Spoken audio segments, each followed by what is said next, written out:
Salut les amis, bienvenue dans Mint & Drink, le podcast décontracté qui parle de NFT tous les dimanches matins. Alors ça y est, c'est notre dernier épisode régulier de 2022, mais on vous a préparé des surprises à écouter tout au long des vacances. Écoutez l'intro pour en savoir plus. Alors on parle IRL aujourd'hui avec le Ledger Open qui a eu lieu cette semaine. Devac y était, il nous partage ses impressions et ses retours sur le Ledger Stacks. On va continuer avec un récap complet de Art Basel Miami, c'était la semaine dernière et on a enfin tous les retours à vous partager. Mais c'est pas tout, parce qu'on va aussi vous parler de Tim Ferriss, du FUD sur Artefact, de Valhalla, de VeeFriends, d'Inbetweeners avec Dolce & Gabbana, de Renault, de la Warner et de Litecoin. C'est parti!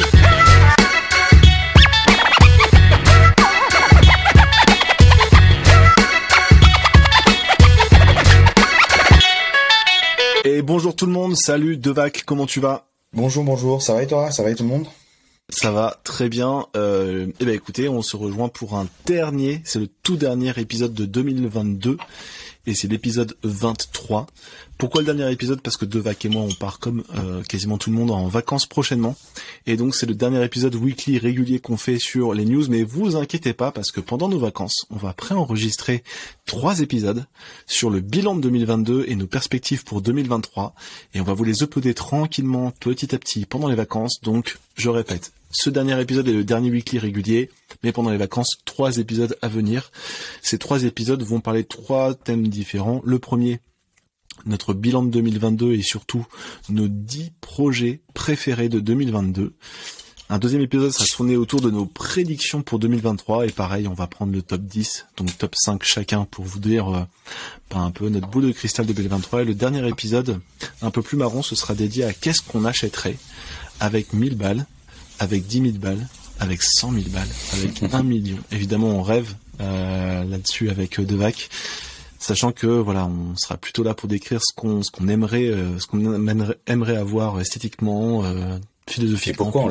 Et pourquoi on l'achèterait plutôt que pour faire des gains. Alors, voilà, l'idée c'est de se créer des portefeuilles idéaux avec plein de niveaux de portefeuille différents.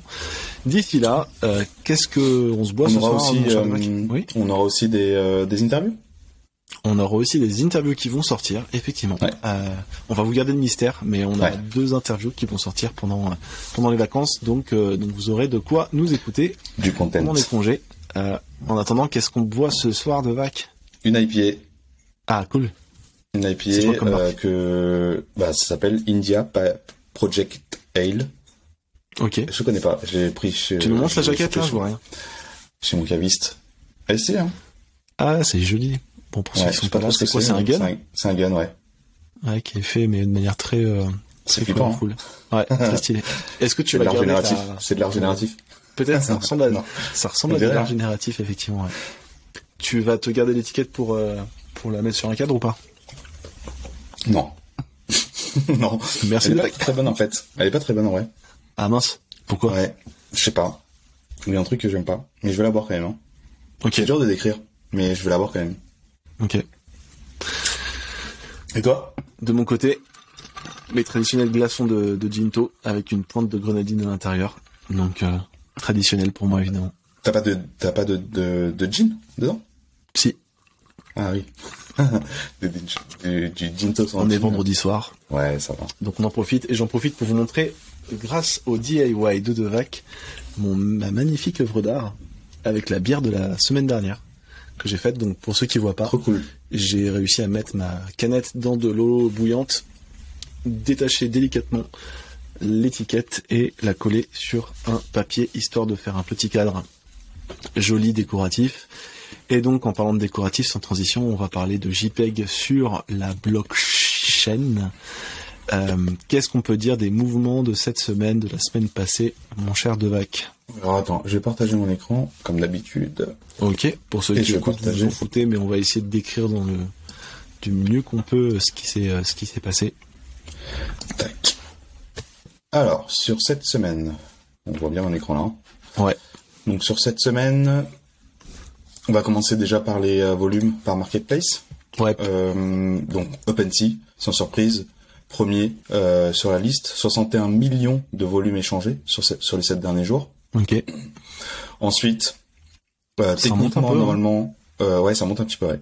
Techniquement, normalement, on aurait Blur, parce qu'il y a mais en fait, Blur est quand même plutôt bien là en fait. Ouais. T'as Presque Blur, 60 Luxrare millions. et X2Y2 un peu dans un mouchoir de poche, vite fait. C'est ça. Ouais, donc t'as Blur, X2Y2, Luxrare, et après donc tu passes sur les autres. Chacun, ils sont Avec autour de quoi? De ça. 30 millions d'échanges, c'est ça, bon an, mal an? C'est ça. 30 millions, 40 millions. Donc là, ça, si tu cumules tout, là, plus ou moins, t'en as combien de volume?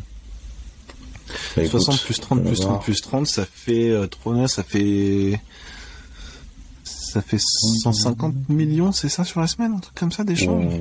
Ouais. Là, je fais ça de tête, hein, mais Je dois en voir. tout sur Ethereum. Ouais, bah t'as les punks attends, aussi. mais je vais le voir ici. Donc sur la semaine, Ah, c'est pas mal, hein. ici, donc on voit à peu près combien on a par jour Ouais. sur les 7 derniers jours, et donc on est entre 9 millions et 15 millions. On a eu un gros pump là sur le 7, le 6 et le 7.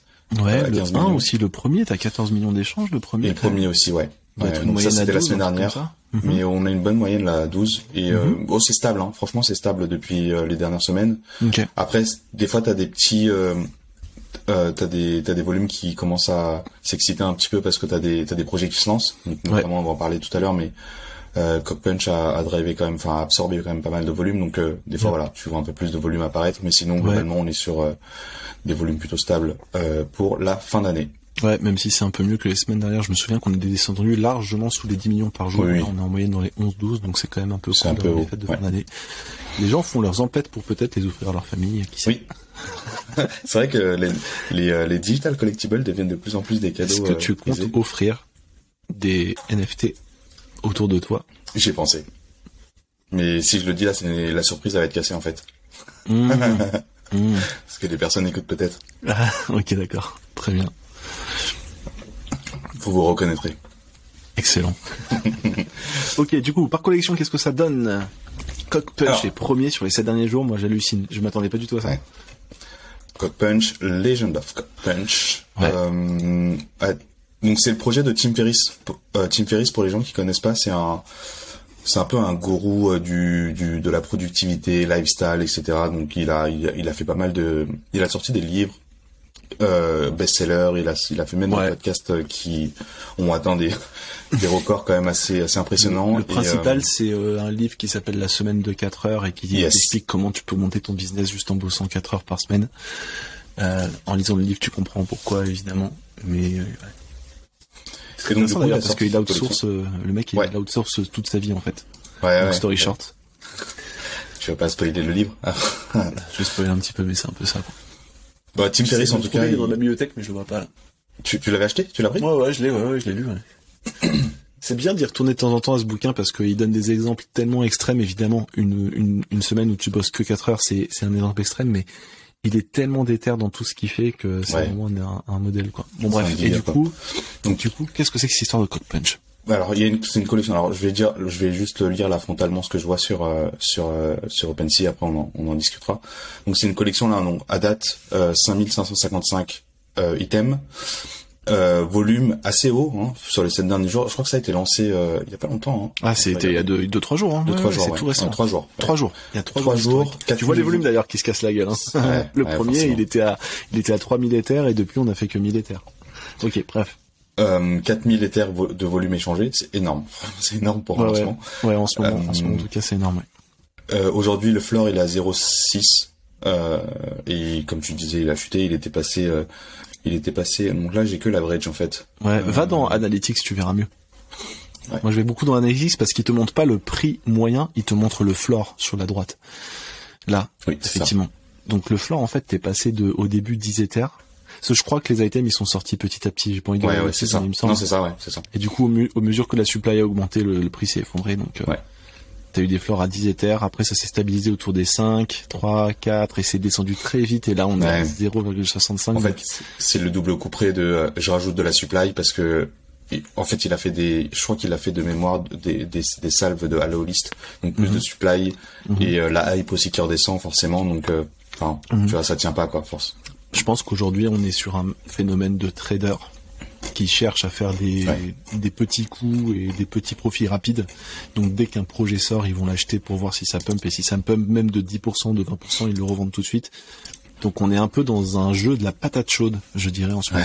Sur, tu vois, les nouvelles collections. Je vois ce qui se passe. Si ça baisse, je le revends tout de suite. Si ça monte, je le revends tout de suite aussi. Genre, j'entends de plus en plus ce terme en fait de patate chaude. Alors c'est vraiment ce qui se passe. Quand tu vois le comportement des achats sur les nouvelles collections, c'est clairement ça. Et cette collection-là, la semaine prochaine, on va plus la revoir dans le top 7. Quoi. Et après ça, enfin, vu qu'il y a Tim Ferriss derrière le projet, et Tim Ferriss il est très connu dans le monde du, en fait surtout online. C'est vrai.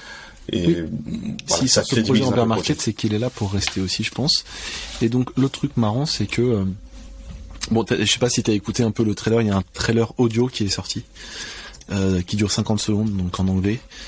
Et en fait, je sais pas, mais j'ai l'impression qu'il est en train de lancer une espèce d'histoire d'heroic fantasy autour d'une tribu de coqs qui sont en train de se battre un peu à la Seigneur des Anneaux avec des armes médiévales, on va dire.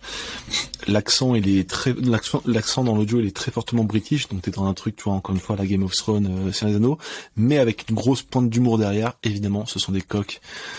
Ça veut dire pénis en anglais. Je sais pas si il y a un lien, mais je pense que c'est fondamentalement très humoristique volontairement, et ils se prennent pas au sérieux et ils sont en train de faire un truc qui mêle le storytelling, l'humour et les NFT, quoi. Voilà. De toute façon, tu le vois bien sur le design, hein. Franchement. C'est voir un peu, mais en grand pour qu'on puisse voir, et on va vous décrire pour ceux qui nous écoutent, mais on est sur des personnages qui ressemblent à de la pâte à modeler, hein. C'est fait en 3D, c'est pas mal fait, hein. Le background est très vilain, en revanche, je trouve, avec cette espèce de dégradé, turquoise, il y a trop de couleurs. Ouais, c'est trop flashy. C'est d'assez mauvais goût. Mais visuellement, enfin je veux dire, on dirait une figurine, tu sais, que tu retrouves dans les magasins de Heroic Fantasy, là, style un peu Warhammer, etc. Ouais, exactement. Et moi je suis pas totalement, mais qui a un coq qui est là, il a un tambour dans la main. Ouais, même la queue là, franchement, c'est pas très très beau. Enfin, c'est les couleurs. T'as du violet, t'as du turquoise en background, t'as du vert, t'as du jaune fluo, t'as du marron, les couleurs sont trop agressives, quoi. Ouais, mais ça, je pense que c'est, c'est compliqué. En fait, en soi, comment dire, dans la technique, ça se voit que c'est une équipe de pros qui a bossé là-dessus, genre, on dirait vraiment un personnage de pâte à modeler, hein. Le 3D, tu vois, la visualisation 3D est vraiment bien faite, hein. Ouais, non. Mais l'esthétique et les couleurs, c'est à gerber, quoi. Ouais, je suis pas, enfin, tu sais, vu que c'est une collection générée, avec des layers, enfin souvent tu vois bien que j'ai l'impression que quand même le montage il est quand même très visible, quoi. Je sais pas. Ouais. Tu sais, même les lumières et tout derrière sur les épaules. Enfin, je sais pas. Je suis pas hyper fan, non. Là, on est sur un coq médiéval qui a un chapeau de policier des années 70 sur la tête. Bon, ok. Et en tout cas, c'est la collection qui s'est le plus échangée sur la semaine, et je pense à titre personnel que c'est plutôt encore une histoire de patate chaude au sein des traders de NFT.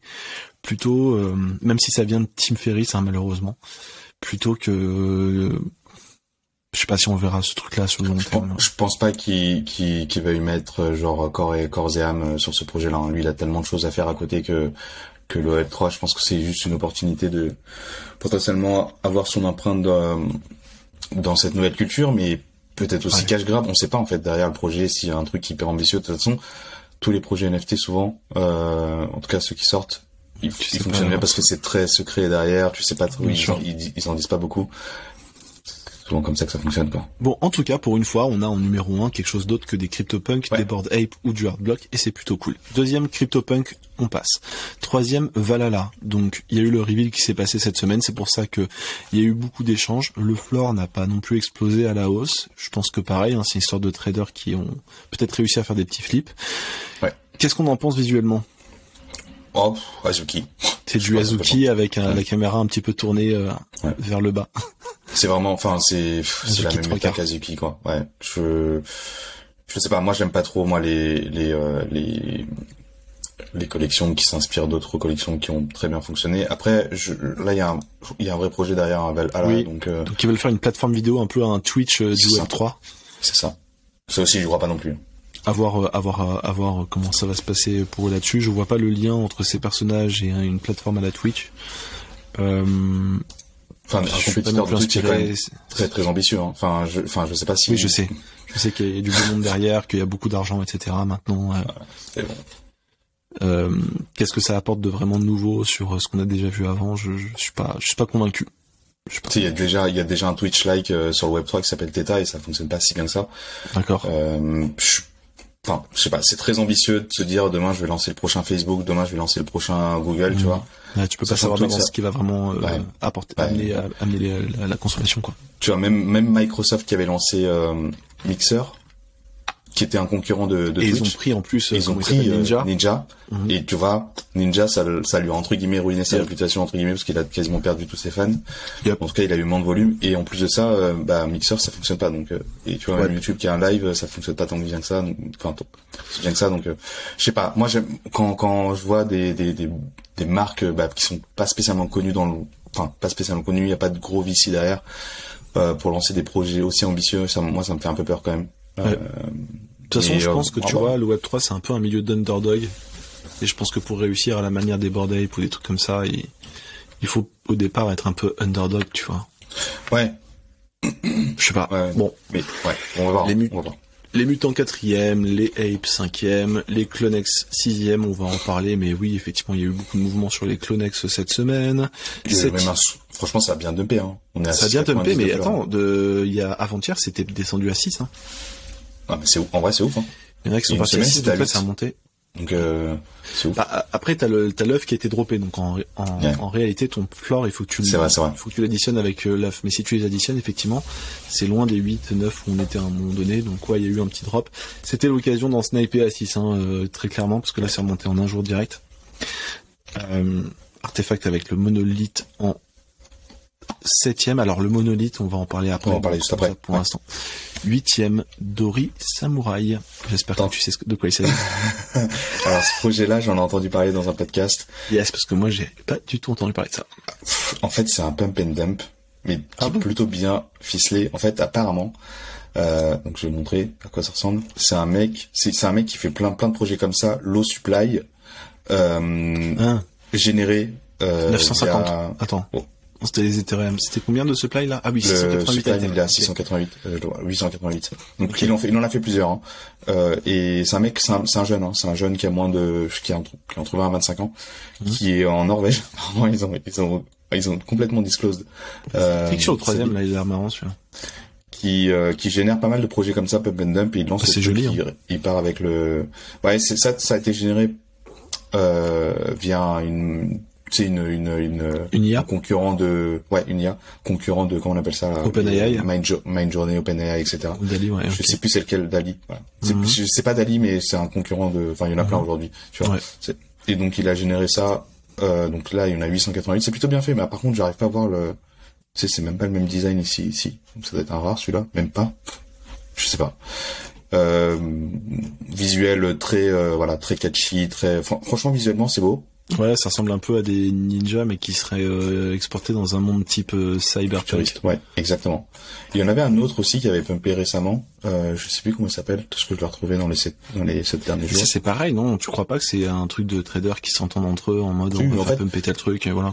Le problème, c'est qu'il y a pas mal de gens qui s'excitent derrière un projet comme ça pour faire monter et puis repartir avec la caisse. Et donc du coup, tu sais, t'as cet effet d'aspiration, tu vois, genre dès qu'il y a un projet qui commence à monter, t'as plein de gens qui commencent à se dire je vais y aller, en fait tu l'achètes au top et puis finalement après tu te fais rect, quoi. Et j'en avais vu un autre aussi, je sais plus si il a complètement disparu, quoi. Ah, celui-là, tu vois, Cyber Samurai. Ok, c'est le même mec? Je sais pas, mais tu vois, c'est genre une pâle copie, tu vois. Ah vraiment, ça ressemble vraiment. J'ai vu passer ce truc-là. Ouais, ça ressemble. Et il était dans le top, il y a 2-3 jours. C'est clairement le même truc derrière. Hein. Et pareil, tu vois, low supply. Ah ouais. Donc celui-là on l'a pris. Et je te dis là on regarde que dans les 7 derniers jours. Je pense que tu creuses un peu dans les abysses de Pensy, tu retrouveras d'autres des samouraïs. Comment on appelle ça là, cyberpunk, cyberpunk un peu.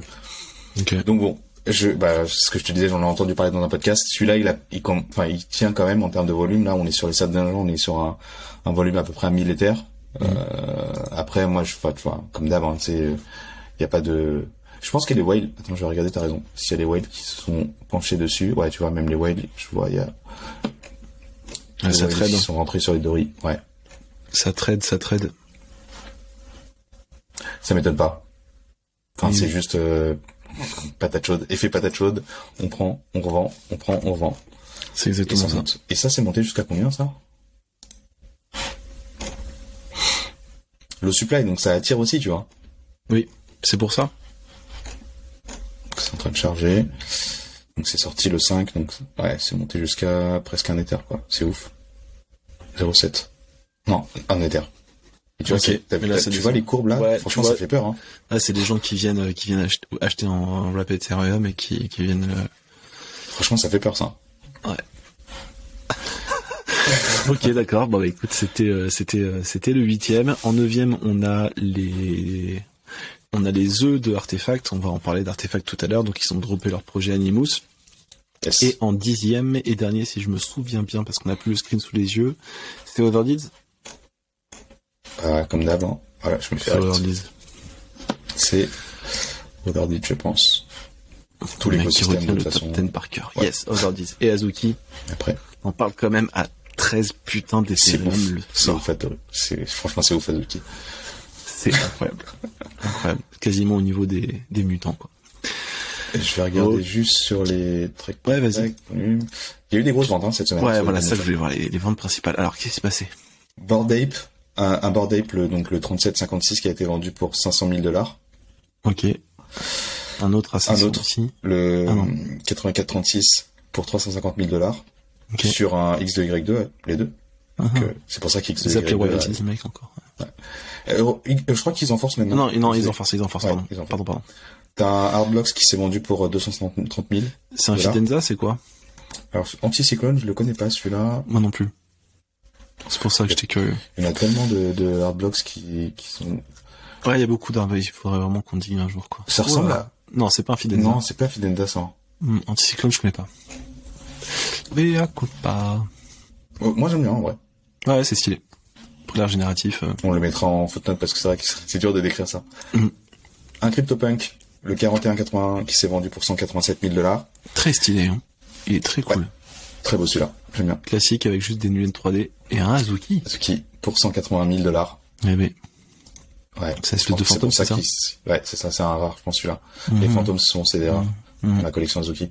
Et donc, c'est pour ça qu'Azuki est aussi, ça a dû faire monter un peu ça a joué évidemment sur les volumes, hein. Ouais. Bien sûr. Forcément.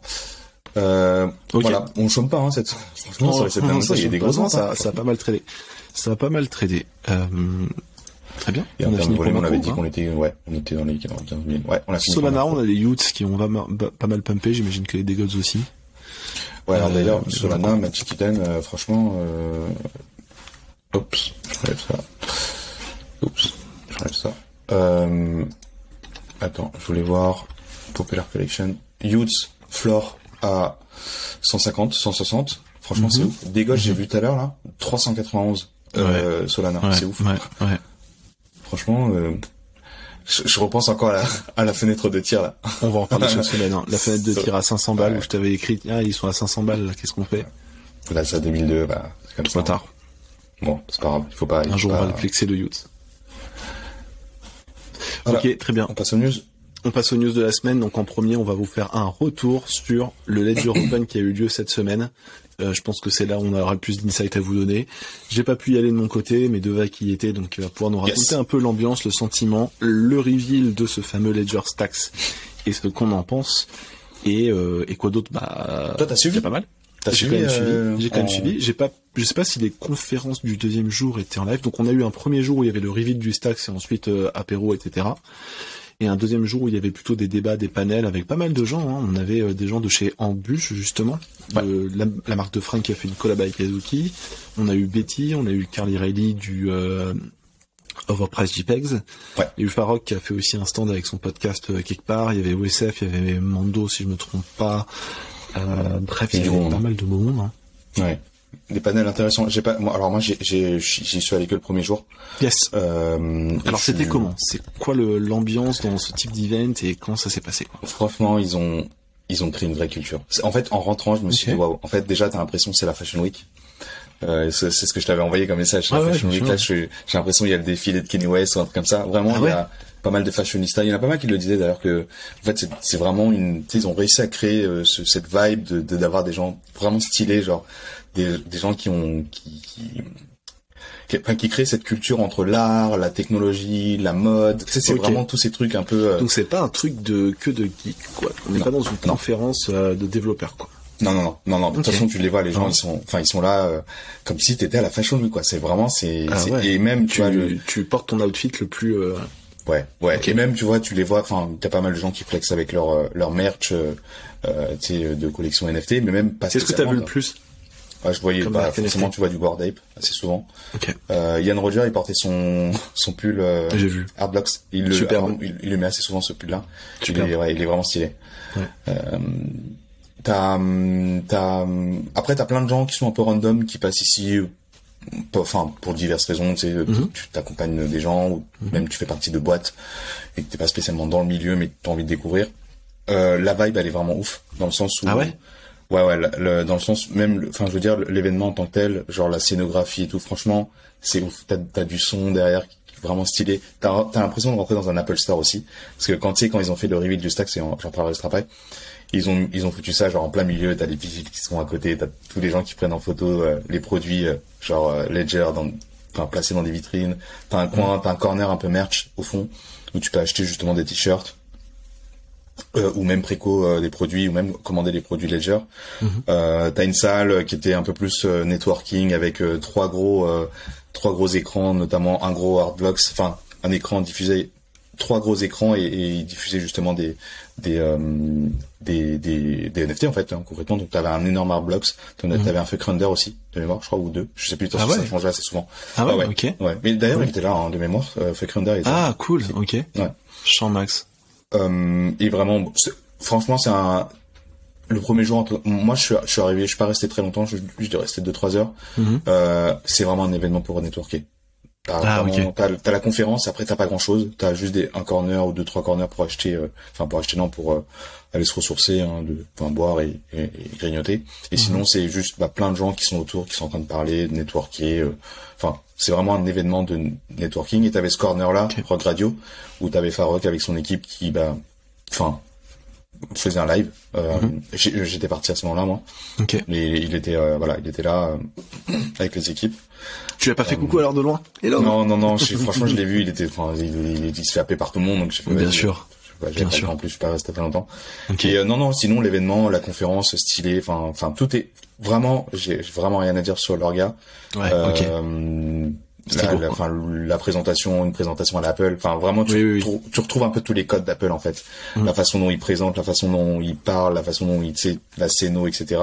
C'est vraiment t'as l'impression tu revois les codes d'Apple qui fonctionnent très bien. Et de toute façon Apple c'est un playbook pour pas mal d'entreprises. Sur le reveal notamment des produits. Et donc du coup en plus de ça, en parlant d'Apple, le produit qui a été reveal était designé par Tony Fadell qui est le père un peu de l'iPod. Donc il est arrivé en guest, personne ne le savait entre guillemets, et il a présenté, donc il a raconté l'histoire. Enfin c'était stylé quand même parce qu'il racontait un peu l'histoire de l'iPod et comment des MP3 et comment il en arrivait à l'iPod. Il a fait à peu près la même chose avec le Stax. Et franchement stylé, rien à dire sur toute la presse.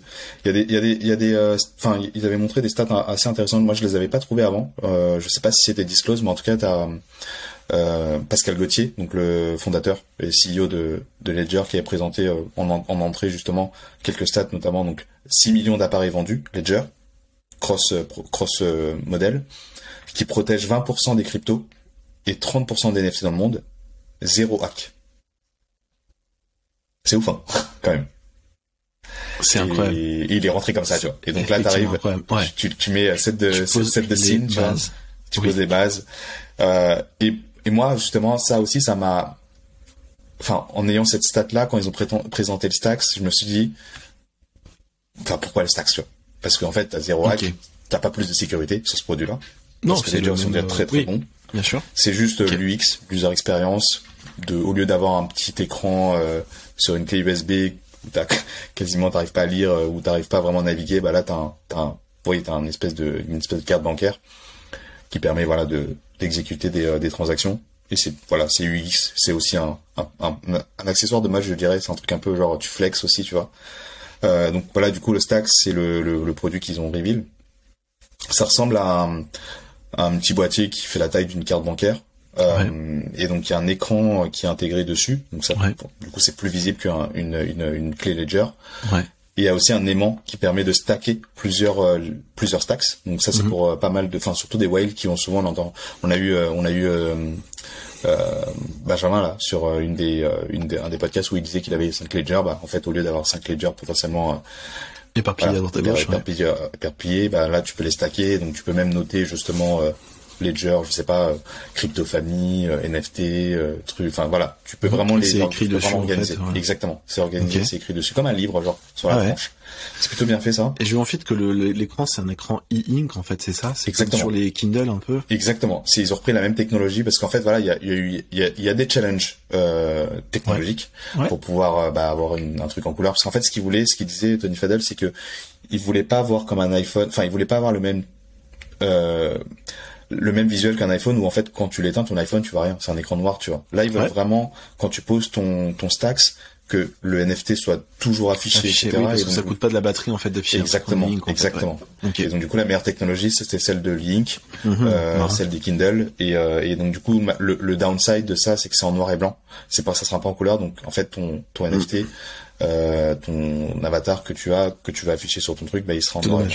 Okay. Ça c'est un peu dommage, bon voilà, on arrive à la limite. À mon avis, ça te permet aussi d'avoir des écrans qui sont très très fins. Tu t'as pas besoin non plus d'avoir autant de techno, d'avoir autant de. Je pense que c'est entre guillemets la meilleure technologie aujourd'hui pour faire ce qu'ils avaient besoin de faire. Donc t'as un format carte de crédit, c'est ça, hein, tu peux le glisser dans un portefeuille. Exactement. Ok. Et j'ai vu aussi que l'écran il comment dire, arrondi. Il est un peu incurvé. Ouais, il est un peu incurvé, il fait un peu le tour en fait, pas complètement le tour complet non plus, on t'a pas un truc à 2 écrans des 2 côtés, mais c'est fait exprès pour la paume de ta main. Enfin, en gros, ils ont vraiment travaillé sur justement l'UX en fait, là, vraiment la portabilité, l'utilisation, etc. Et même niveau software, etc. Les transactions, tu peux les faire rapidement. Enfin, ils avaient montré justement une vidéo de démo où tu pouvais faire des transactions assez rapidement en 2-3. Comme avec un Ledger au final. Sur la techno en tant que tel, ça change pas sur le. Non. Non, clairement. Après voilà, c'est un produit.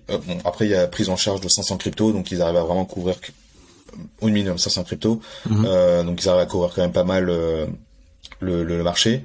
279 €, c'est quand même un prix. Comparé au Nano S ou Nano S c'est 79 €, Nano X c'est 149 €. Donc voilà, c'est très haut de gamme. Ça s'adresse à une cible vraiment, particulière. Et c'est ce que je disais justement à des potes avec qui j'étais. C'est pas un truc qui va aider à onboarder de nouvelles personnes. Ce truc-là, c'est vraiment pour aller. La cible, c'est vraiment des gens qui sont dans l'écosystème, qui sont souvent même des whales, des personnes qui ont beaucoup d'assets, qui veulent potentiellement, organiser leur bien. Et parce que c'est quand même 279 €, c'est vraiment, c'est pas un produit d'entrée de gamme. De masse, bien sûr. Produit aussi un peu pour flexer, clairement, parce que du coup tu peux montrer ton NFT devant, etc. Donc c'est vraiment, tu as une communauté vraiment à part. Les gens ils kiffaient, tu les voyais, les gens ils kiffaient tous de voir ce nouveau produit. En tout cas les personnes qui sont vraiment dans la communauté Web3 ils adoraient. Est-ce que t'as pas un effet un peu comme avec Apple où en fait Ledger peut sortir n'importe quoi, forcément les assidus de crypto vont forcément kiffer parce que c'est Ledger et parce que t'as envie que Ledger sponsorise ta boîte ou j'en sais rien, mais du coup tout le monde veut faire copain avec eux et dit que c'est génial. Pour revenir à ce que je te disais au début, Ledger ils ont créé une communauté autour d'un produit de sécurité, donc déjà c'est pas facile parce qu'on quand on parle de sécurité, c'est pas le truc le plus sexy au monde. Et là en fait ils ont créer un objet de mode, ils ont, c'est vraiment un truc que tu dois avoir autour de toi, tu le vois avec les rappeurs, tu vois, ils le mettent autour du cou, c'est vraiment, ça devient vraiment un produit en plus de ton téléphone, etc., tu vois. Et c'est ce qu'Apple a créé avec un téléphone, c'est d'avoir ton truc, parce qu'ils ont créé un branding autour de ça. Oui, pour tu dois l'avoir chaque année. Tu peux me répondre la même chose qu'avec mon iPhone, où en fait, tu vois, Apple, dès qu'il sort un truc, tout le monde est content de payer 1000 balles. Chaque année. Que t'as la même chose pour 300 balles chez Android, quoi. Peut-être, tu vois, mais après c'est l'expérience utilisateur, les gens ils aiment Apple, etc. pour ça, voilà. La connectivité. Mais de passer un iPod, un iPhone 13 au 14, les personnes qui passent du 13 au 14, c'est que c'est vraiment vraiment des addicts, vraiment des fans parce que t'as pas grand chose de plus. Et finalement les gens ils vont dépenser autant d'argent pour pouvoir acheter le nouveau. Et donc là, ils arrivent à créer potentiellement le même modèle. Donc en fait c'est le business incrémental que Ledger fait justement aujourd'hui ici, ça sera pas sur ils vont pas horizontaliser, c'est-à-dire qu'ils vont pas ramener de nouvelles personnes, Je pense qu'ils laissent les exchanges s'occuper de ça. C'est les exchanges qui vont onboarder les nouvelles personnes. Et eux, en fait, ils vont aller chasser toutes ces personnes-là de nouveaux entrants avec potentiellement des gammes prédéfinies pour chaque type de persona, tu vois.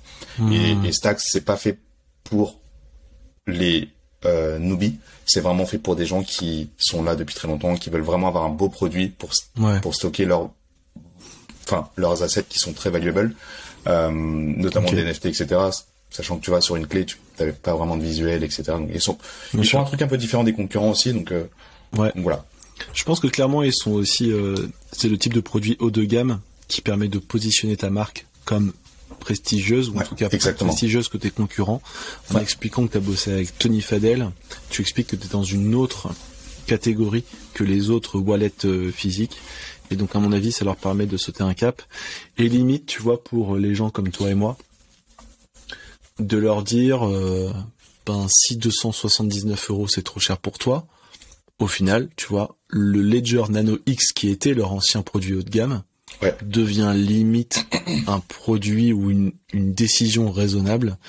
Peut-être que leur idée en lançant un produit encore plus cher, donc leur troisième produit qui est encore plus cher, c'est de rendre leur ancien produit plus cher, raisonnable, et que, tu vois, dans les grandes proportions, peut-être que l'année prochaine, tu auras beaucoup plus de ventes de Nano X que de Nano S, et du coup, ils vont pouvoir, tu vois, augmenter leur chiffre d'affaires vis-à-vis de ça. C'est une stratégie marketing qui est redoutable, de sortir un produit très haut de gamme qui va pas beaucoup se vendre, mais qui va te permettre de mieux vendre ton milieu de gamme et d'arrêter de vendre ton bas de gamme, en fait, et de faire monter la gamme petit à petit. Ouais, tu upskill un peu tous tes produits. Tu fais monter en gamme tout ton truc, quoi, petit à petit. Donc voilà, ça je trouve que c'est une stratégie intéressante, mais c'est vrai que pour le commun des mortels, quand tu fais la liste des features, un Nano S Plus à 79 € par rapport au Ledger Stacks, outre l'écran et le côté flex qui est pas forcément non plus indispensable, y a pas de Bluetooth, donc t'es obligé de connecter ton Ledger Nano S Plus avec un câble. Alors que le Stacks y a.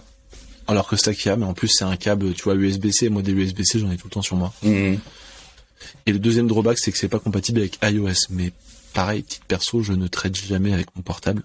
Non. Donc en soi, tu vois, dans l'utilisation pure, évidemment, pour 200 balles de moins, j'ai la même chose. Ouais, en fait, c'est comme si tu comparais, je sais pas, un iPhone Apple, un téléphone Apple avec un Android. Si toi, tu utilises ton iPhone que pour ton téléphone, que pour appeler, tu vas pas aller payer 1500 balles un Pro, un iPhone Pro, tu vas acheter peut-être un truc un peu moins de gamme. Par contre, si tu veux rentrer dans l'écosystème Apple, connecter ton truc avec ton Mac pour la photo, etc. Ok, donc là t'arrives à un produit mais ils connaissent tout ça par cœur, ces gens-là. Mais c'est très intéressant. Sont bien accompagnés, ils sont très bien. Et c'est peut-être simplement, tu vois, un premier step pour eux pour aller vers, tu vois, des produits vraiment que le Ledger soit vraiment un produit tu flex. Quand tu dis, on se répète depuis tout à l'heure, mais c'est vraiment ça devient un produit en soi moins qu'une utilité, quoi. Le truc qui me rend bullish, c'est qu'il y a Tony Fadell, et Tony Fadell, c'est le mec qui a monté l'iPod, qui a vraiment, c'est le papa de l'iPod. Il veut en faire un produit iconique, en fait, tu vois. Exactement. Et l'iPod, tu vois ce que ça a fait au MP3. Ça les a rendus ringards. Donc, tu vois, je pense qu'à un moment donné, ils ont même plus de concurrents. En fait, Ledger, ils ont pas de concurrents. Ils se positionnent comme il y a Ledger et c'est Ledger, tu vois. Et Ledger va devenir comme un mot, comme frigo, tu vois. On a plus de concurrents. Oui, il y a plus de concurrents, on parle de Ledger, qu'on parle de sécurité, c'est comme Sopalin, et c'est comme Kleenex, tu vois. C'est Ledger, c'est le mot, et c'est la technologie, et c'est la sécurité, tu vois. Et voilà. En tout cas, l'event trop cool. Ils en font 2 chaque année. Des Ledger Open, moi qui étais dégoûté de pas y aller, je vais pouvoir me rattraper. Je pense que l'année prochaine, tu verras, ils vont en faire. C'est pas tout le temps à Paris, souvent ils le font aux US. Et puis de toute façon au prochain tu viendras aussi, parce que franchement pour networker, moi je suis pas resté très longtemps malheureusement, mais pour networker, etc. Créer du contenu, franchement c'est un putain d'endroit. Parce que j'avais pas mal de gens qui étaient là avec des caméras sur la lune. Oui, c'est ça. Il y a pas mal de gens qui étaient avec des caméras, qui faisaient des strict interviews. À des gens que tu pouvais reconnaître, tu vois. Franchement, il y avait j'ai à un moment donné, c'est ce que je te disais, tu vois, j'ai croisé Farrokh, je voyais de loin Carly, mais je l'ai pas reconnu, en fait, mais sa tête me disait quelque chose, mais je l'avais pas reconnu. Et quand tu me l'avais dit, après, je me suis dit, putain, c'est elle, en fait. Mais je l'avais pas reconnu, quoi. Mais voilà, il y avait du beau monde. La prochaine, on fera un event là-bas. Très bien. Tu voulais, mon cher Devac, continuer avec un récap plus complet sur Art Basel. On en a parlé la semaine dernière, Art Basel Miami qui a eu lieu il y a 10 jours. Maintenant, tu as d'autres infos ou indiscrets à nous donner. J'ai 10 infos ou 10 événements qui parlent plus ou moins à tout le monde. Donc en fait, ça couvre plus ou moins différents topics. Donc déjà, en fait, Art Basel, faut savoir que ça existe depuis très longtemps. Art Basel Miami, ça existe depuis très longtemps. En fait, c'est même le premier événement autour de l'art, la technologie et tout ce qui est autour de la créativité aux US. Donc c'est vraiment Art Basel, c'est quand même. Ouais, il y a de la technologie aussi dedans. Et c'est pour ça que d'ailleurs le monde du Web 3 s'est intégré rapidement il y a 2-3 ans d'ailleurs, 3 ans déjà. Et donc du coup, ça en fait vraiment l'événement majeur où t'as toutes les personnes du Web 3 qui vont là-bas. La tech a migré à Miami après le Covid. Aussi. Une partie, évidemment. Ouais. Et il y a pas mal de boîtes Web 3 qui sont à Miami, et les amis de chez Bored Ape. Enfin, c'est pas mes potes, je dis les amis, mais les fondateurs de Bored Ape sont de Miami, et ils sont à Miami, les Doodles sont à Miami. Ouais. Gary a annoncé aussi qu'il allait créer une agence, son agence VNR3. Let's go. Et il va créer une branche là-bas aussi parce que voilà, t'es obligé, tu vois, pour accompagner les projets. Ok. Donc t'es 10 news. 10 news. Premier, DressX. Ça dit quelque chose ou pas, DressX? Pas du tout. Pas du tout. En fait, il y aura des trucs dans le monde de la mode parce que ça m'intéresse, donc j'ai regardé aussi ces trucs-là, je les ai listés. DressX, c'est une boîte qui fait de la digital fashion. Donc ils font potentiellement des wearables, mais c'est bien un téléphone ou des produits que tu peux rendre. Enfin, c'est des wearables, mais dans le métavers, ce genre de truc. Ça fonctionne très bien. Et ils sont là depuis très longtemps. Mais ça, voilà, c'est quand même un univers un peu particulier, c'est qu'on parle vraiment de wearables numériques. Ouais. Ils ont lancé, ils ont fait un événement, qui avait réuni plein de gros noms, autour des designers, des founders, des pionniers un peu de la tech, parce qu'il y a beaucoup de AR, en fait. Sur DressX, c'est vraiment que de l'AR. Et donc, du coup, voilà, ils ont créé un événement, un espèce de fashion show que tu pourrais retrouver comme à Paris Fashion Week. Ils ont fait la même chose à Miami, où ils ont invité justement tous ces founders, etc., etc. Donc c'est un breakfast. Ils appelaient ça un breakfast, mais voilà, c'est un truc un peu guindé avec que des gros noms du monde de la mode. Et DressX, ça en fait. Ils sont pas beaucoup dans le milieu de la mode à proposer ce genre de solution, du digital, des wearables numériques. Et DressX, c'est vraiment un des pionniers. Et c'est une marque américaine. Ok. Il y a le média, le média NFT Now, qui a créé The Getaway. Et en fait, c'est un des plus gros highlights de Art Basel. D'accord. En fait, ils ont créé un espace, genre shopping street, à Miami, où il y avait pas mal d'activations d'autres projets en fait. Donc t'avais je sais pas, le corner Artblocks, t'avais le corner Artefact, t'avais le corner Porsche, t'avais le corner 9cc. Je savais pas en fait, donc tous ces trucs là que moi j'ai vu passer justement sur les réseaux sociaux étaient au même endroit via NFT Now. Exactement. Après ça dépend, certaines marques avaient aussi d'autres branches ailleurs, d'autres lieux ailleurs.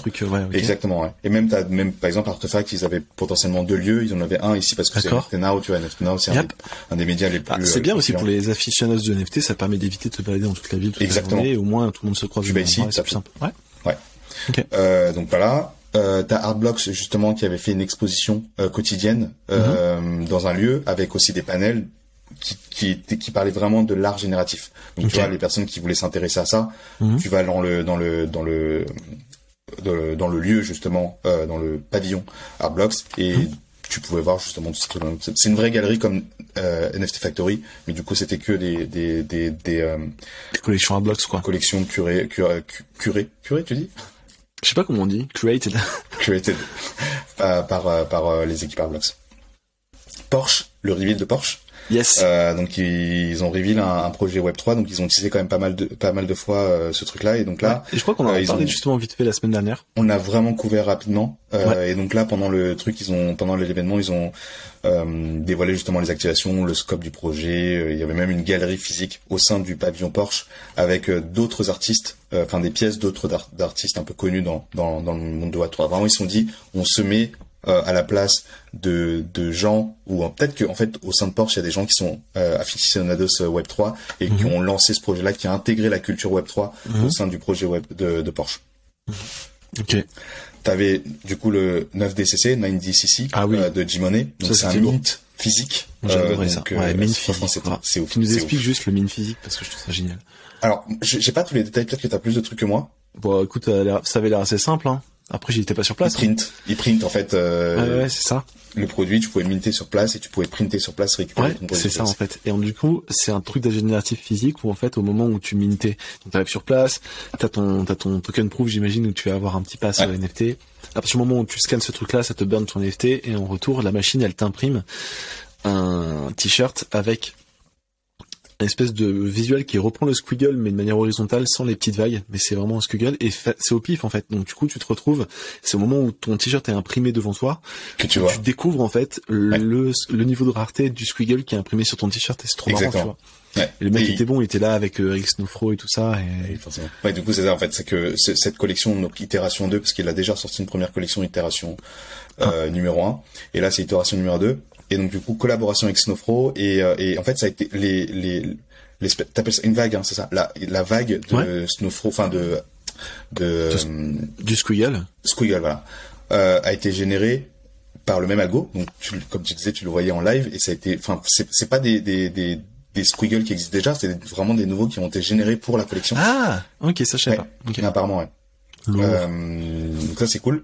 Et puis bah c'est un gros coup quand même, hein. J-Money qui fait ça avec Snowfro, c'est en fait ça positionne aussi Squiggle, c'est dans un monde un peu plus, enfin voilà, tu vois en plus Ian Roger qui porte toujours le même pull avec le Squiggle, etc. Enfin tu vois la marque elle se positionne très très bien dans ce monde un peu fashion, c'est un peu différent dans lequel ils évoluent aujourd'hui. Mais l'art quoi. C'est vrai. Artefact Lonex, eux ils ont fait plusieurs trucs, ils ont fait plusieurs activations. Et ils ont fait donc il y avait un pop-up store dans le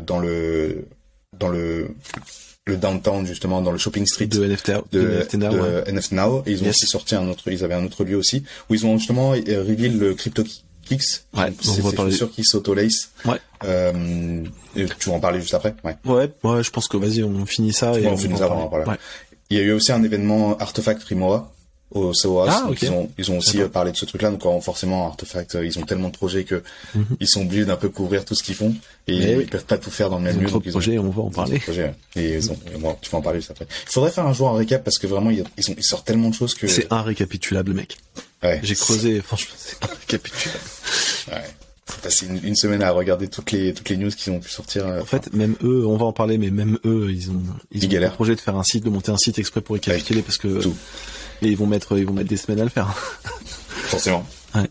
Après, ils ont des gros fanatiques qui postent quand même pas mal de choses sur. C'est vrai. Tu trouves ils peuvent potentiellement curer leur post. Septième news, il y a Dopamine. Alors Dopamine, tu dois pas connaître, c'est une marque de streetwear qui a été créée dans le Web3 et j'en parle parce que c'est assez intéressant. C'est une marque de fringues, hein, streetwear Web3, donc ils se sont vraiment acclimatés à la culture streetwear et aussi à la culture Web3. Ils ont créé un pop-up store avec des expositions et en fait où les visiteurs pouvaient acheter du merch, donc les t-shirts, etc. Et c'était un nouveau drop. Le truc qui était intéressant, c'est qu'il y avait des gros noms qui sont arrivés là-bas. Okay. Et c'est surtout des gros noms des rappeurs en fait. Donc t'avais alors je sais pas si tout le monde connaît, mais il y a Trippie Redd et A$AP Rocky qui étaient là-bas. Ok. Et donc du coup ils étaient présents là-bas pour chiller avec les personnes qui voulaient s'acheter des fringues, etc. Donc pour les personnes qui s'intéressent, vous pouvez aller voir sur dopamine.xyz. Aujourd'hui, là, il y a une waitlist pour un drop. Il n'y a pas beaucoup d'informations, mais le drop, ça va être pour une collaboration potentiellement, en tout cas, un projet autour du rappeur Juice WRLD, un rappeur qui est décédé.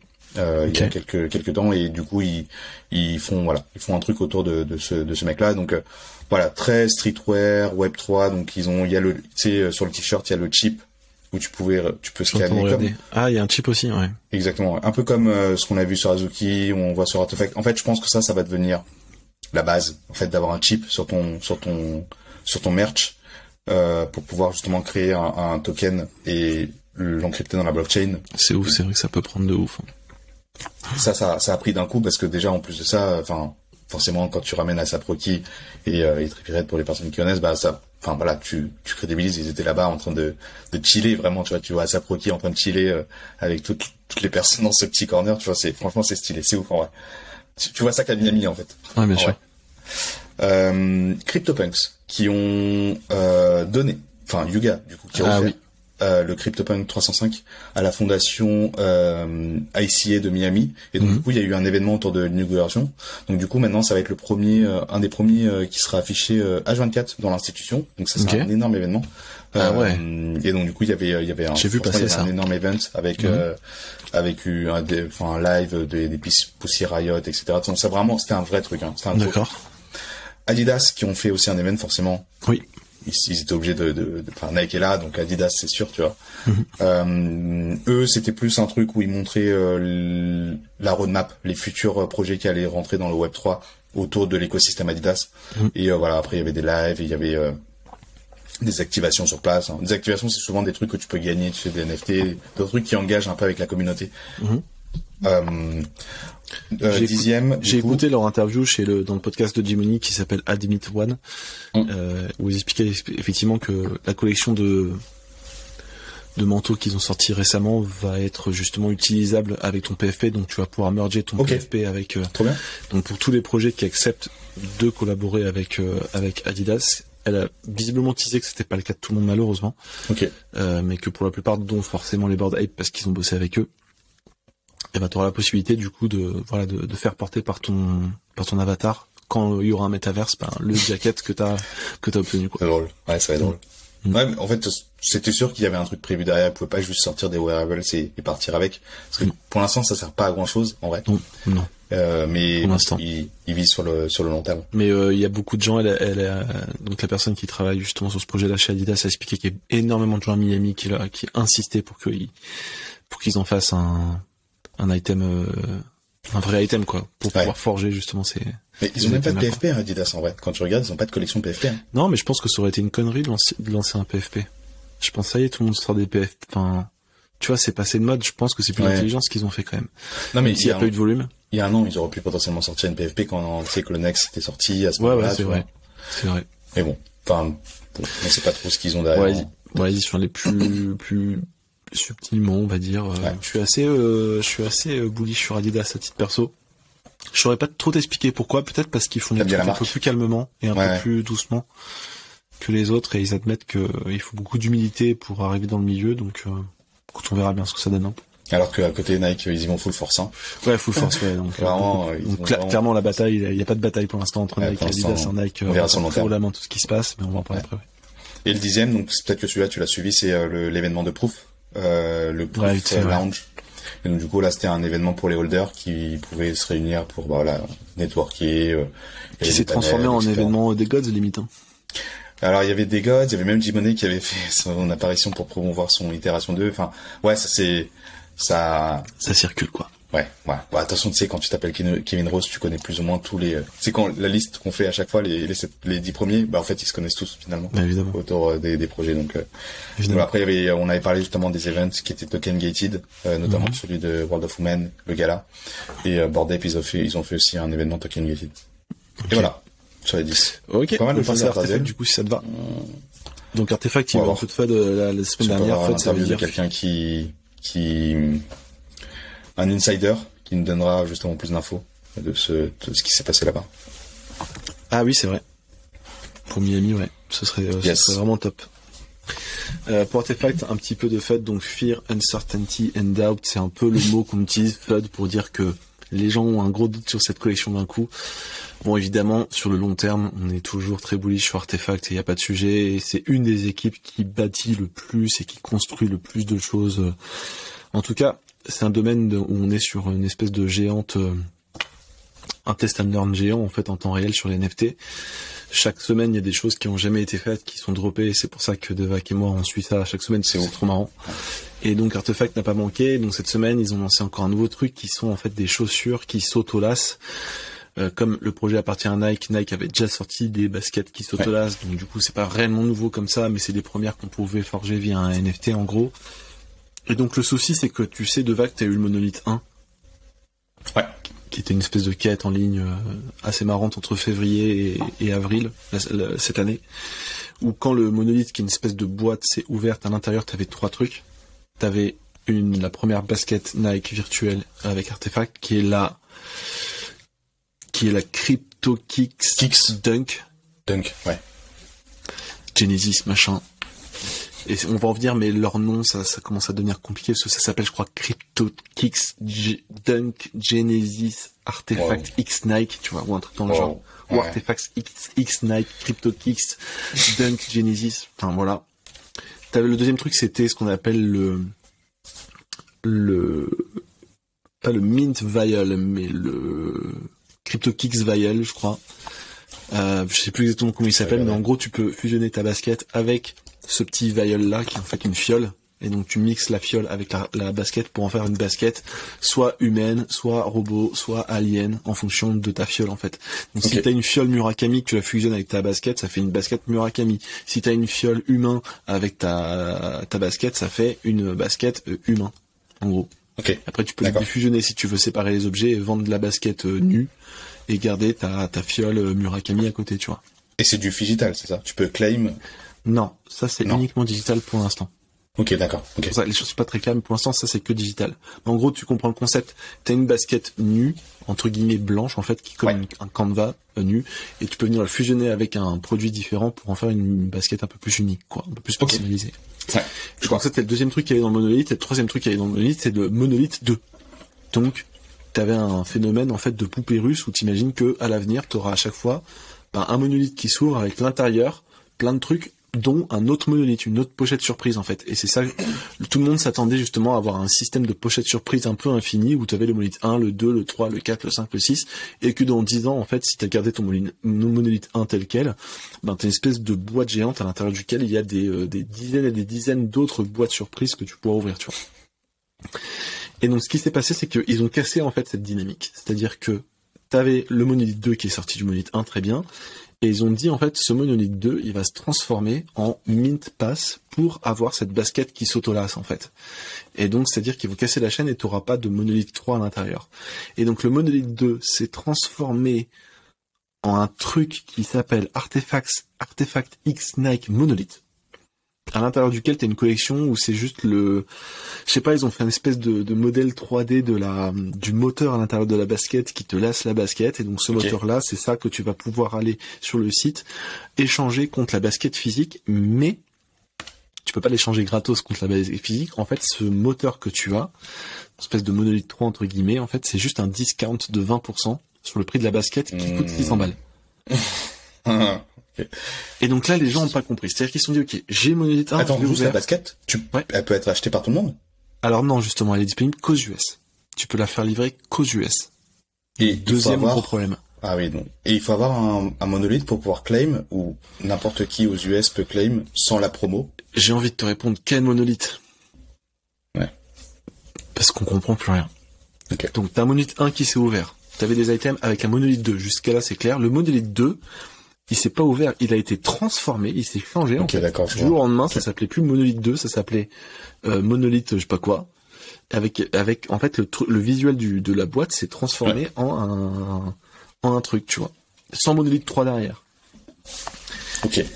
Et donc du coup, il y avait un snapshot, et donc ça a été ce truc-là a été droppé à tous les gens qui avaient un monolithe 1 et un monolithe 2, je crois. Et c'est là où je commence à être complètement perdu moi-même. Alors que franchement, au début, j'avais grave suivi cette histoire de monolithe parce que je trouvais ça trop marrant, tu vois, d'avoir une pochette surprise infinie.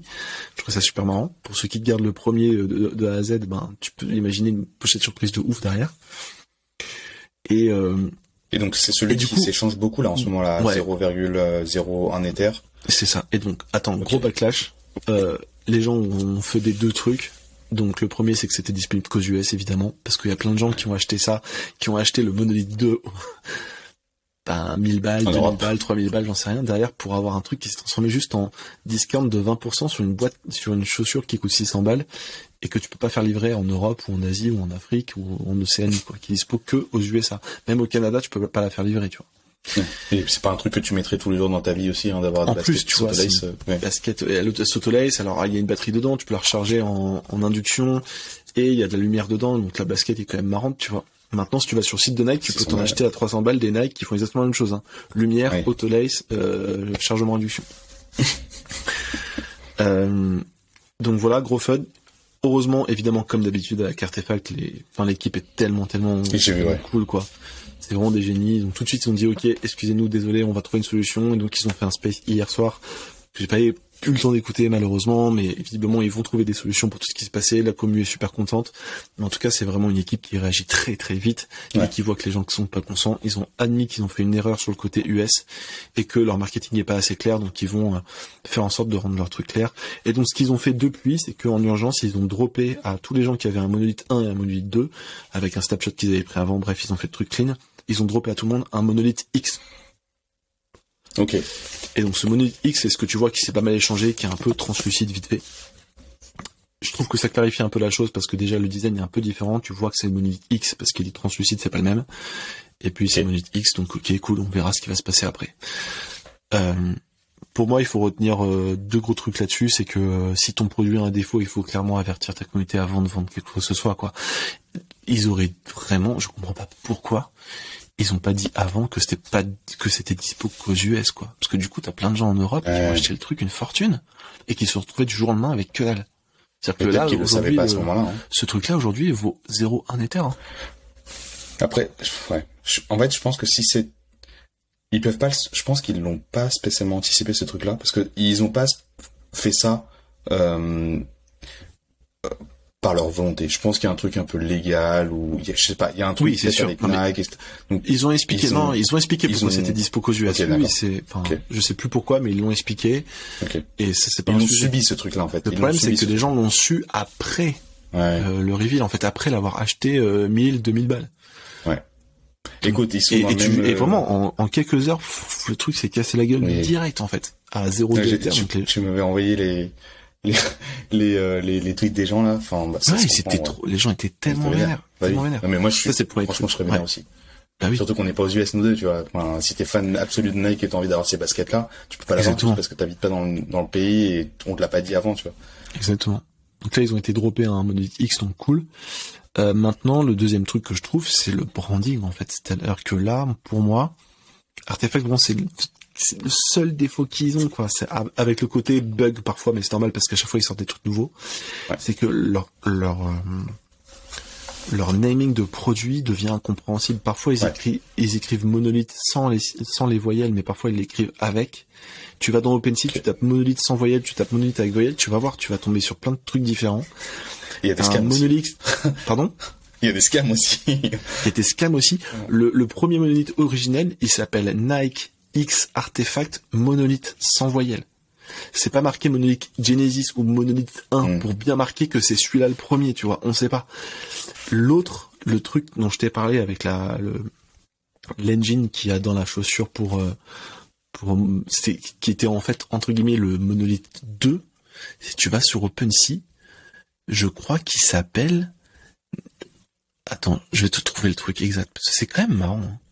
En fait, ils ont tellement. Je pense qu'il faut qu'ils fassent leur propre marketplace, non? Parce que je pense que tu peux acheter. Pardon. Marketplace. Le monolithe 1, il s'appelle Artefact-monolithe, sans les voyelles. Très bien. Le monolithe 2, entre guillemets, ce qui était anciennement le monolithe 2, il s'appelle sur OpenSea exactement, tiens-toi bien, Artefact X Nike monolithe avec voyelles. C'est même pas écrit 2, tu vois. Donc c'est... Tu captes le truc? Ouais, non, Et le nouveau, le monolithe X, il s'appelle Artefact-monolithe X sans voyelle. Donc, ok, fine, on est perdu, alors qu'on passe beaucoup de temps. Ouais, sinon on est perdu. J'imagine même pas, genre, le random qui veut potentiellement être exposé à ça. Enfin, t'es perdu, quoi. Donc il faudrait, je sais pas, le renommer, mettre sans voyelles nulle part et arrêter de mettre des voyelles sur Twitter et partout et se tenir à c'est sans voyelles et c'est comme ça, et l'appeler Monolith by Artefact et Nike numéro 1, numéro 2, numéro 3. Mais là, c'est... Voilà. Ça vaut aussi... Non, mais je disais qu'en fait, je pense qu'il faut qu'ils sortent une marketplace ou peut-être qu'ils vont mettre leurs produits sur la marketplace de Nike, c'est .swoosh. Parce que, en fait, sur OpenSea, entre ça, les scams, enfin, en vrai, tu peux te faire rect très facilement. Si tu tapes juste monolith sur OpenSea, tu peux tomber sur tellement de projets annexes, faits par des scammers. Enfin, faut passer, en plus, voilà, il faut le dire à chaque fois, il faut passer par des liens, via leur Discord ou leur Twitter ou leur Linktree. Parce que si tu cherches à la main comme ça sur un truc que tu vas acheter, sur OpenSea que tu vas acheter, tu peux te faire rect, vraiment. Je suis Surtout, d'accord. comme tu disais, t'arrives même pas à comprendre si c'est la bonne collection ou pas. En fait, ça peut être n'importe qui. Hein. Moi, je m'en fais rire demain, je m'appelle Monolith X, je sais pas quoi. Ça, clairement, ça facilite le boulot des scammers. T'as aussi le sujet des CryptoKicks, parce que les nouvelles qui se lassent automatiquement s'appellent des CryptoKicks. Ouais. Or, les toutes premières qui sont sorties, qui sont inhumément virtuelles, celles où tu peux fusionner avec des tubes AEC, elles s'appellent aussi des CryptoKicks, mais c'est les Dunk Genesis. Et c'est pareil, tu vois, le naming sur OpenSea de cette collection-là, de la première basket virtuelle Nike, elle s'appelle, tiens-toi bien, je prends mon souffle, Artefact X Nike Dunk Genesis CryptoKicks. Ouais.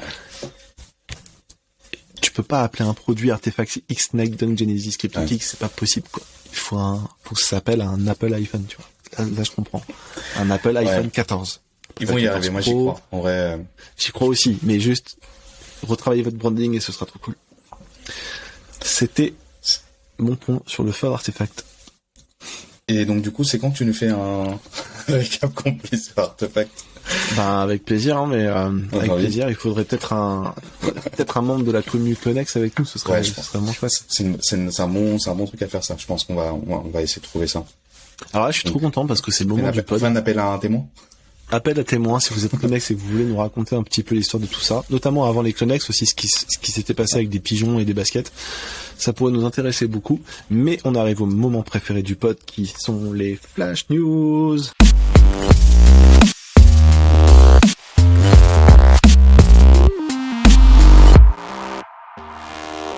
Ouh. Flash News. VeeFriends. Ouais. Winter merch. Donc il a sorti voilà, merch. Bon, je pense que c'est il y a notre ami Eve sur Twitter qui arrête pas de poster ça depuis 2 jours. Elle est trop contente. Elle a trop hâte de recevoir son merch. Ouais, il reprend un peu les concepts de produits qui sortaient déjà avant autour de son branding. C'est genre Patient Panda, Grateful for, Authentic Anaconda. Enfin, tu sais, c'est tous ces trucs un peu. Je vois très bien. De son monde à lui. Oui. Bon, tu vois bien que je pense que le bear market, ça fait mal et franchement, sortir du merch, ça peut quand même pas mal aider à mettre un peu d'argent dans ses caisses. Et puis, bon, après, c'est du merch, voilà, c'est stylé, moi j'aime bien aussi. De toute façon, quand t'es fan un peu ou t'aimes bien Gary Vee, tu attends. Moi j'aime bien Gary Vee, moi, j'aime bien. J'y ai pensé, après, je suis pas trop fan du design, donc, ça dépend. Je vais regarder. Si les frais de port sont pas trop élevés, et que je me tape pas une taxe, parce que ça aussi c'est aux US, si c'est aux US c'est chiant. Ah oui, c'est chiant. Il y en a un qui me kiffe, que je kiffe bien, je pense que j'en prendrai un, mais j'ai regardé, enfin j'ai pas eu de coup de cœur. Ok. Et donc du coup tout le monde peut avoir accès, donc c'est pour ça, tu vois, c'est pas spécialement token gated. Par contre les personnes qui ont un token, ils peuvent avoir accès au merch 10 minutes avant, c'est déjà sorti, hein. Ils pouvaient avoir accès au merch 10 minutes avant, le grand opening, ouais. Et les 555 premiers reçoivent un t-shirt en édition limitée en plus de leurs produits qu'il a fait. Donc vraiment, voilà, toujours avec son chiffre. Merch winter, enfin classique. Le merch fonctionne toujours bien de toute façon. Et comme ça, tu vas pouvoir aller flexer un événement de Gary Vee, parce qu'il y a le prochain événement de Gary Vee qui va sortir. Je crois. Il a déjà, il bosse déjà dessus. Je crois qu'il y a déjà quasiment tout d'annoncé. D'accord. C'est le quoi? C'est le, ça s'appelle comment déjà? J'ai perdu le nom.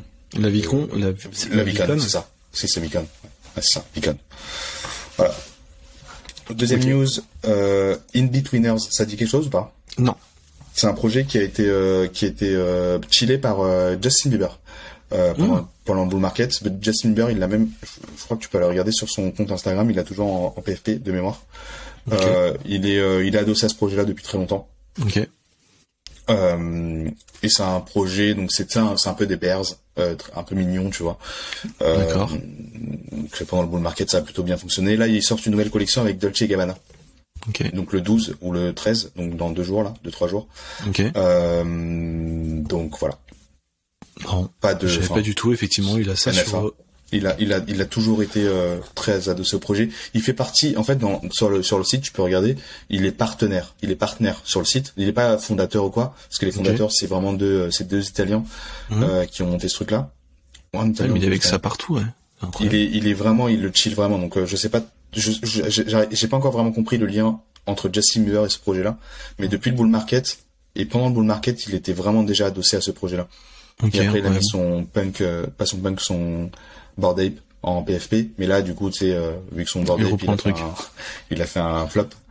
Ah oui, parce qu'il a un peu changé de. Ça, ouais. Il a acheté à plusieurs millions son Bored Ape. Donc voilà.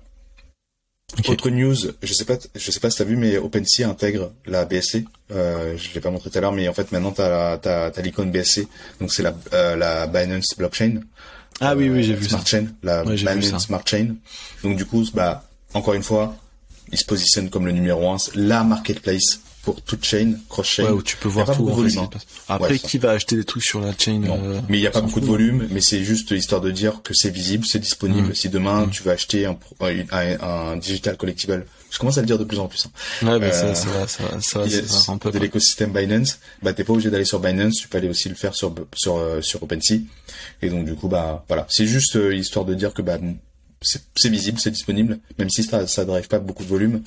Mais tu vois, Binance, des fois, une fois tous les quelques semaines, quelques mois, il y a un gros coup qui arrive, notamment, tu sais, on a parlé de Cristiano Ronaldo.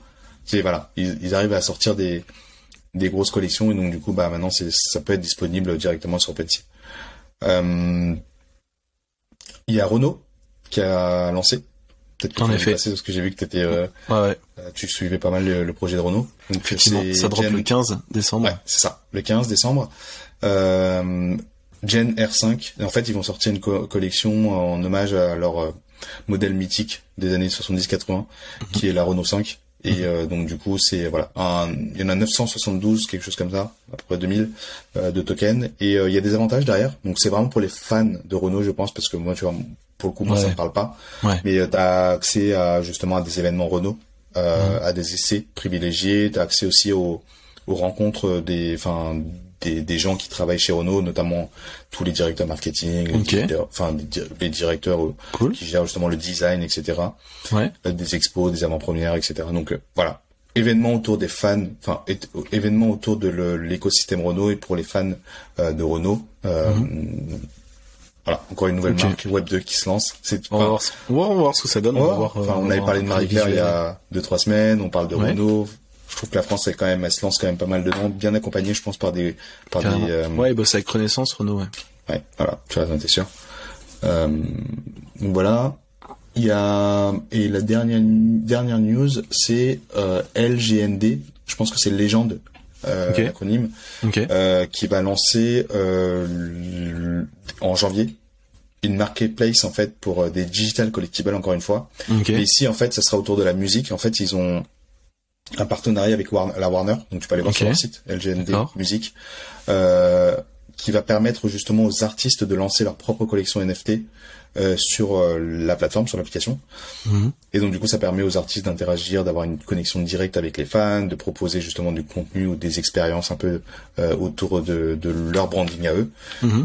Et en fait tout ce qui est expérience utilisateur, ils veulent faire un peu comme Sorare. Sorare. Je sais jamais comment je dis. Sorare. C'est rare, tu vois. En anglais, c'est rare. So rare. T'entends pas Pio à chaque fois de son... Si, je l'entends à chaque fois. Rare. J'ai envie de le dire à la française parce que c'est une marque française, tu vois. Vraiment. À l'italienne, c'est ce qui sonne le mieux, peut-être. Sorare. Voilà.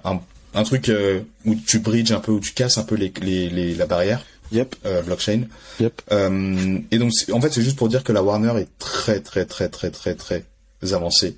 Ou en tout cas, est très friande. Je sais pas, il y a peut-être plusieurs mecs au sein de la Warner qui sont dans l'équipe leadership, qui veulent créer quelque chose autour de ça et qui voient que cette vague, en fait, c'est pas juste une vague qui va s'écraser, qu'il y a un truc à faire autour des artistes. Warner, il y a David Guetta par exemple derrière, donc c'est une grosse maison. Enfin, on appelle ça une grosse maison de disques, une major. Une major, voilà. Ils avaient déjà annoncé en septembre un partenariat avec OpenSea. Tu sais, ils avaient lancé une collection avec OpenSea. Oui, je me souviens, on en avait parlé, Comment ça s'appelait, je me souviens plus. Ça s'appelle Probably Nothing. Ah oui, c'est vrai. C'est ça, ouais. Et donc du coup, voilà. Et toujours, en fait, l'idée c'est de se dire, on a des artistes, nous. Ces artistes-là, ils ont une fanbase. Et ces fans veulent interagir, avoir une connexion privilégiée avec les artistes, le Web3, c'est vraiment la plateforme, en tout cas c'est la technologie, ou c'est la technologie, je dirais, qui permet d'éviter d'être disrupté. Ouais, parce qu'en fait, il y a des marketplaces. Enfin, tu vois, tu peux faire je sais pas si tu connais Blow, c'est un DJ qui fait ça, qui s'appelle Royal, et il fait ça avec ses potes. En fait, c'est souvent des potes dans le milieu de la musique, et c'est soit des DJ, soit tu sais, t'as The Chainsmoker qui est un gros artiste pop, un duo pop, et donc du coup ils vendent leur token via Royal par exemple, et il y en a d'autres aussi. Je crois que Muse a sorti son truc via Royal aussi. Ils ont bossé avec un autre. Ouais, effectivement. Toujours une connexion entre les fans et l'artiste, et donc du coup tu peux posséder, et en fait Royal ils vont un peu plus loin même, tu peux gagner des royalties par rapport aux CD qui sont vendus. Donc en fait tu peux sortir, toi en tant qu'artiste, tu sors un CD ou un album, et tu vends un token, et donc du coup tu reprends une partie des royalties générées grâce à la vente ou au stream de l'album. Donc tu vois, tu partages un peu les gains. Donc c'est bien pour les early enfin tu sais, des artistes pas connus qui veulent se lancer. Avant t'avais SoundCloud, aujourd'hui en fait tu peux te faire financer entre guillemets par des fans qui te découvrent via ces plateformes là, et en fait toi en tant que fan t'es déjà tu sais, nous deux on écoute pas mal de rock, et souvent tu découvres des musiques des artistes de rock très très early, et en fait tu les vois 2-3 ans après, ils sont dans des grosses scènes, et tu te dis putain moi j'étais là avant. Mais tu vois, aujourd'hui tu peux dire putain j'étais là avant, et en plus de ça je peux être récompensé grâce à ça, parce que cet artiste là il est passé de là à là-haut, tu vois. Et le Web3 ça permet justement de créer ces opportunités là pour les listeners, les fans, et aussi l'artiste qui veut un peu s'émanciper des majors aussi. Mais bon, les majors aussi aujourd'hui c'est une opportunité, forcément. À mon avis, elles veulent éviter de se faire disrupter par des modèles différents, donc elles y vont aussi pour être sûr d'occuper le terrain si jamais il y a des concurrents qui sont un peu trop gourmands là-dessus, Peut-être que Spotify bosse dessus, et peut-être que d'autres concurrents bossent dessus. Certainement, tu surveilles ce qui se passe. Trop marrant. Dolce & Gabbana? C'est on avait parlé, c'était une heure, Alors le dernier, c'est le ApeCoin staking. Ouais. Donc évidemment, je sais pas si on a déjà parlé dans le pod, mais on entend régulièrement parler sur Twitter qu'on va y avoir du staking ApeCoin, et ça y est, ça sort le 12 décembre. Enfin, la plateforme est déjà live, mais ça va commencer à staker le 12, donc tu peux préparer tes ApeCoin, tout ça. Donc tu peux expliquer un peu le concept? Donc l'idée, en fait, c'est que tu mets en stake des ApeCoin, et ça te permet d'en générer des nouveaux, donc tu as une rentabilité qui est plus ou moins garantie. Simplement, tu sais pas si le ApeCoin va chuter, va augmenter d'ici là, etc. Ça fait peur le staking là. Ça fait peur le staking, effectivement. Donc c'est ça, et donc c'est sur... Attends, je vais pas dire de bêtises. C'est sur apestake.io, si je me trompe pas. Voilà, c'est via apestake.io. Et donc l'idée, c'est qu'évidemment, si tu possèdes un board ape, ou si tu possèdes un mutant, ou si tu possèdes un kennel club, tu peux venir pairer tes ApeCoins avec ton board ape, et ça va te faire une rentabilité de ouf en fait. Après il y a des mecs sur Twitter qui t'ont sorti des modèles où tu peux gagner genre 400-500% de rentabilité sur un an grâce à ça. Faut faire attention à ça, évidemment, ça fait très ponzi, etc. Mais simplement, sachez que ça arrive, et que du coup, beaucoup de gens ont l'espoir de voir les floors des apes et du ApeCoin monter tout au long de l'année, parce que plus les gens en mettent de côté pour les staker, c'est autant de ape que tu pourras pas voir à la vente derrière sur les places de marché secondaires. Pareil pour le ApeCoin. Donc l'anticipation du marché, c'est de voir les floors progressivement monter toute l'année, pendant que les gens mettent en custody leur singe. C'est une incentive pour holder en fait, c'est ça, hein? Ça un peu comme ce que fait des Gods, tu vois, depuis le début, et ça a marché, hein. Ouais. Donc voilà. Ok. Donc très double tranchant, ce genre de stratégie. Si c'est bien fait, normalement, plus tu stakes tôt, plus t'as des rewards, évidemment. Ouais, c'est ça le problème. Ouais. Donc au premier quarter, tu chopes beaucoup d'ApeCoin, et petit à petit, il y a de moins en moins d'ApeCoin. Donc le côté dégressif, c'est important pour éviter que ça fasse évidemment exploser le truc, parce que si t'as trop de supply, ça finit par péter. À mon avis, ils ont dû faire le truc intelligemment, parce que ça fait des mois qu'ils préparent la chose, et ils ont déjà vu beaucoup de trucs de ce genre-là se péter la gueule. Donc j'ose espérer que Yuga a vraiment bien fait le job. Après, c'est pas Yuga directement qui le fait, hein. ApeCoin est une DAO à part, mais bon, à mon avis, je vais en parler avec parce que ton projet est forcément, tu vois, lié à ce staking-là. Donc très curieux de voir comment ça va se passer, et donc, voilà. Et celui des gods, eux, tu gagnes des points, si j'ai bien compris, parce qu'en fait, il y a un truc, il y a un flux juridique autour de ça. Il y a les deux. Tu peux stacker ton Dead God et ça fait du dust. Et plus t'as de dust, plus tu peux te transformer en Dead Gods. Et ça continue à envoyer encore plus de dust. Ça existe et si encore. tu le perds avec ton Youth, il faut un Dead God absolument pour choper du dust. Si tu le perds avec ton Youth, ça fait encore plus de dust. Maintenant, les points, c'est autre chose. Et c'est pas un token en tant que tel. C'est plus des points que tu as sur le site qui va te permettre de faire, je sais pas, de l'utiliser pour on sait pas quoi demain. Oui, c'est comme un type de loyalty programme que tu peux voir dans le Web 2. Exactement. Ouais.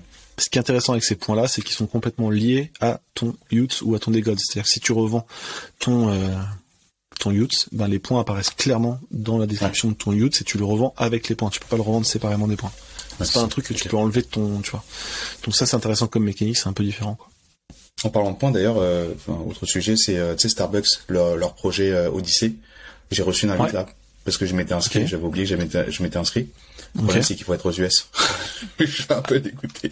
Ah ouais. Faut être US résident. Donc du coup, c'est pour avoir, là, je pense que d'ici les prochaines semaines, début d'année prochaine, on va avoir un peu plus à quoi ressemble le projet, parce que c'est un gros projet ambitieux de Starbucks de vraiment shifter leur projet de programme de loyalty dans la blockchain en fait, via la technologie Polygon. Et il y a des NFT, etc. Donc en fait, c'est un vrai projet ambitieux qui a été lancé là. Donc là, les US, ils peuvent déjà, il y a des personnes qui ont eu accès, peuvent déjà explorer à quoi ça ressemble en fait, justement le projet de programme, le programme de Odyssey. Mais bon, à voir. Peut-être que ça sera scalé demain. En Europe. Il va se passer encore beaucoup de choses en 2023 effectivement et parce qu'au début, on va vous en parler dans le prochain épisode de nos prédictions pour 2023, de nos projets préférés de 2022 et de ce qu'on achèterait avec 1000, 10 000, 100 000, 1 million. Bref, voilà. Merci beaucoup Devac pour le gros tour d'horizon aujourd'hui. On a fait un épisode plus long d'habitude. Et puis, merci à vous toutes et tous pour votre soutien et on vous souhaite de très bonnes vacances. Repos de fin d'année. Salut. Si vous êtes toujours là, avouez, vous avez kiffé, donc mettez-nous 5 étoiles là où vous nous écoutez et n'hésitez pas à nous suivre sur Twitter, Instagram et via notre newsletter. Tous les liens sont dans la description de l'épisode. Allez, merci pour votre fidélité et à la semaine prochaine. Compatible to that of a go by. Load up the info cause I'm sure to blow the whole spot. Find him at night and invite him to the finest live performance of an orthodoxy. Follow as I globe try so hot under the light of the stage. That's what my worries away into a puddle of what I've been running from. Let's just intensify the atmosphere a little more. I have the mic so my controller wants to see your hands raised.